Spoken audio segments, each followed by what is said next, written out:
John Francis, thanks for joining us again. Thanks for having me. Now, last time we spoke, you talked about the impact of driving a low cost of production. Now, how important is production and how can I make sure I deliver it? Yeah, so that's a great question. I guess the piece about production is really important. In fact, it's more so than the cost side. And I guess the way to deliver it is, or one way at least, to ensure that you're delivering it is to start with one of your most limiting resources, and that's the pasture that you've got in the paddock. So I guess my view is that one way to deliver or ensure that you deliver the level of production that you require is to start with working out what's in the paddock. So I like to think of a feed budget in the same way as I think of a financial budget. And so effectively in a financial budget, you have an opening balance. And in the opening, if we use that analogy, the opening balance in our feed budget is the pasture across the farm at any point in time. Hopefully, in your financial budget, there's incoming cash into the business. And so that's sort of akin to the growth that occurs in the feed base. So how does it occur? Well, it occurs based on rainfall. It occurs based on the level of soil fertility. It occurs based on the resource that you're actually growing it in, how much soil depth and temperature and all those sorts of things. So the contribution to your cash component of your business, if you like, or to the income in your feed budget is the growth. The next part is the outgoings. And the outgoings in a feed budget are the amount that is consumed by the animals, which is basically pretty static and pretty easy to calculate. So it's a really easy one to do. And whilst there are intricacies around the way you can calculate that, one really simple method is just to work out the number of DSEs you got, or dry sheep equivalents, and then multiply that by around 0.8 of a kilo of intake per day. So that's roughly right. It's not precisely right, but at least it gives you a bit of an idea of the amount of feed required by each animal over the course of the year. Now, when feed quality is good, they'll eat more. When feed quality's low, they'll eat less. But so that goings like you've got decay, you've got losses to trampling, you've got losses to defecation, losses to urination. You have to consider those as well.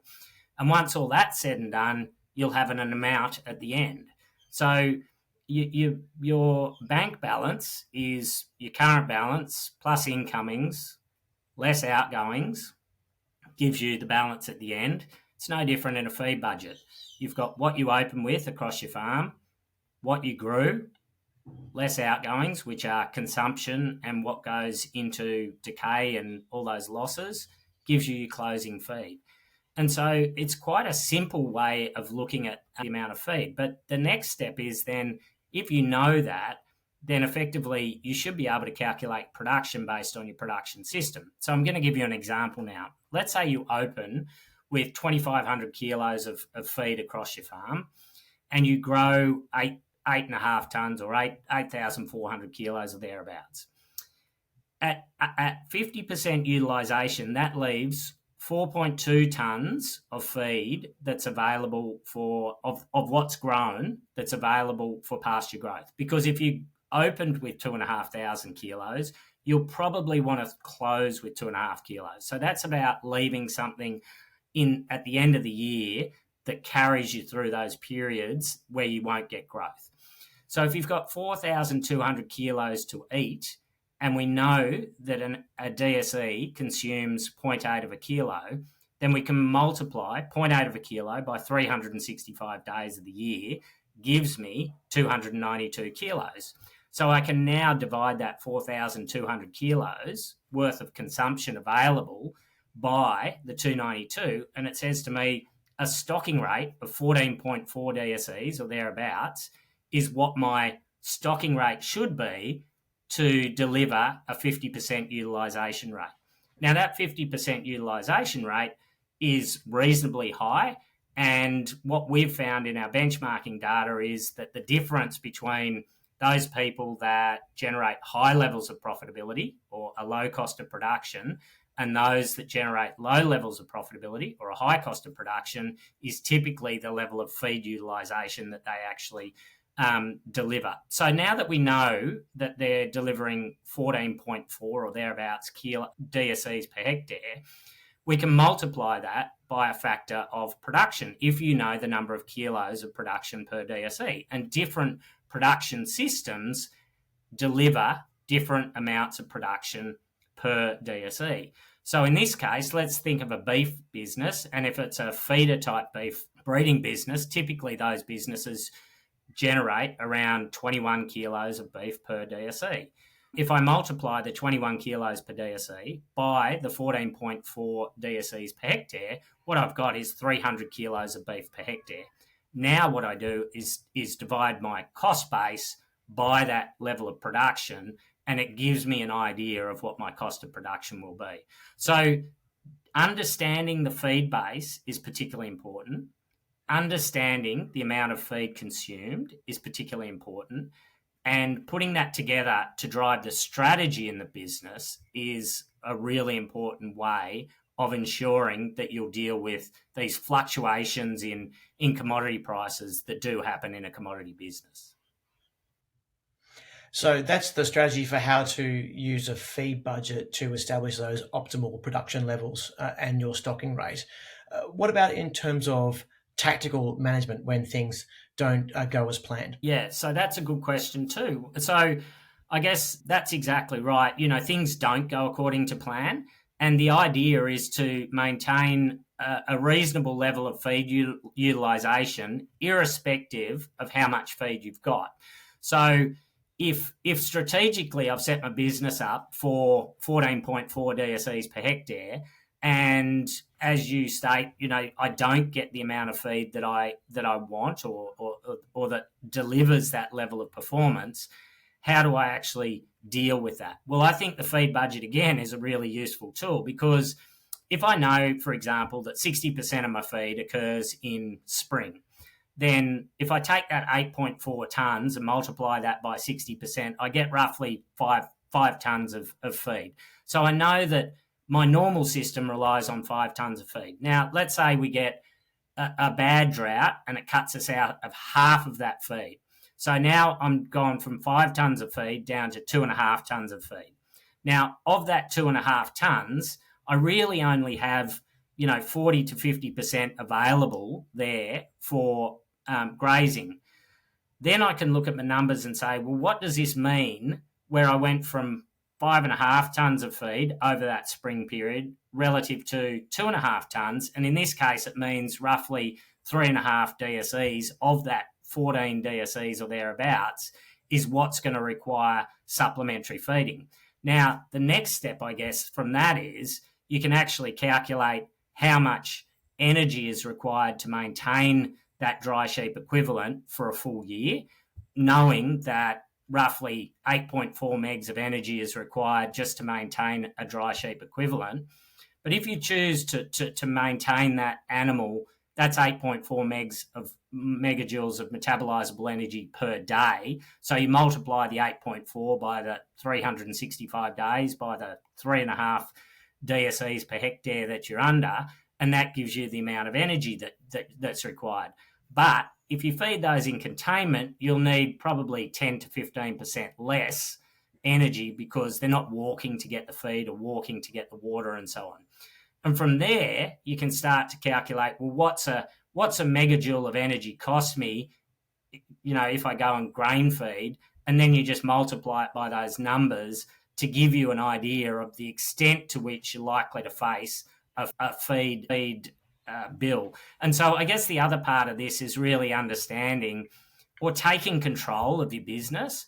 It's not, this isn't perfect, but it gives you a very quick and dirty way of, rather than, being in that head stress position where you can be tactically of, I don't know how I'm going to move forward.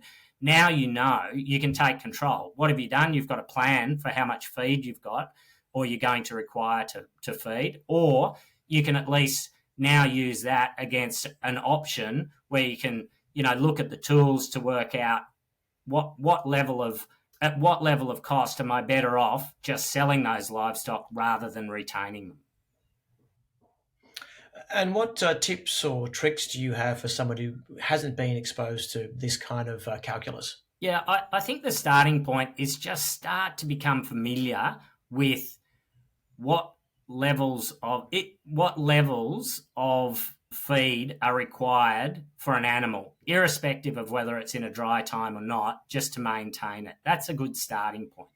There are any number of tools that assist you with decisions like this, and they're on Department of Ag sites or those sorts of places, MLA, AWI, all those sorts of places. But I really think the starting point is with maths, understanding what the intake is, and then understanding what you grow.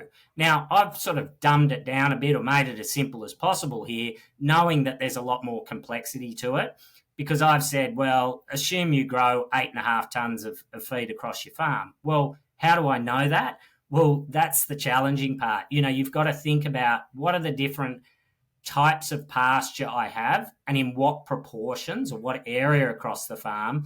And then you've got to do a bit of maths to work out how do I average that across the farm or get a weighted average across the farm. Now, those take a little bit more calculation, but I guess my real tip and trick is start the journey, because the number one way to drive a low cost of production and to ensure that you're driving a strategy for optimizing profitability is really utilizing the feed that you have. And I want to ask you about the psychology of this. You said that this is the sort of thing that can help you get through that sort of decision paralysis and go in a terrible headspace. How important really is it for producers to be able to get themselves in a headspace where they're not just worrying and in fact making decisions? Yeah, I think that's critical. I think a lot of the lack of sleep and the emotional toll driven by dry times is can be mitigated with planning and preparation. Now, it doesn't change the outcome. I appreciate that. You're still going to have a big feed bill, or you're still going to have a cost of drought, which is significant on a business and is challenging. But what it does do is takes you from that position of not really knowing how to progress forward and being, your guts are turning inside because you're so uncertain of the future. It takes you from that to certainty. I know I'll have, and I'm sure it's not certain, it takes you from where you were to more certainty, but you can run your worst case scenario and say, well, worst case, it's $1 million. Best case, it's $200,000. I think the most likely is $500,000. Now I'm armed with some information that I can go and talk to my financier about, or talk with my family about, or talk with, other people about to understand. And then the next step is understanding how will I go about it. The next step is actually implementing the plan. So there's two steps. One is the planning, which alleviates the psychological concern, but also that delivers the ability to take action, which also alleviates to some extent the psychological issues.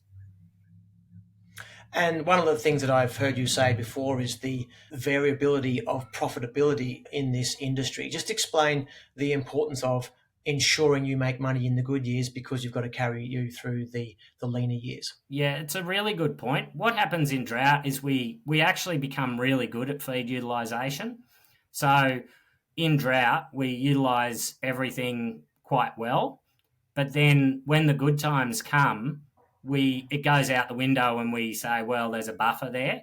If you had the same level of feed utilization in those good years as you do in the dry times, then effectively what happens is, you then move from leaving that as slack in the system, which generates you no revenue, to actually utilizing that additional feed. And utilizing that additional feed is really important because 50% or thereabouts of your profits come in 30% of the years. And so if you don't capture those 50% of the profits in those 30% of years, then effectively your whole profit line over the 10-year period is depressed relative to you pursuing them. And they're actually the things that give you the financial freedom to deal with those years which are more challenging. So it's not just feed utilisation, and the feed budget isn't just used in times of duress. It's actually used as a tactical planning tool when times are good. Because if I've got 30% more likely to occur in the good years, then it's equally as important that I consume the additional 30% or 50% more feed, because that's what generates me all the return in the good years that allows me to combat those years that aren't so good. Great advice, John Francis. Thanks very much.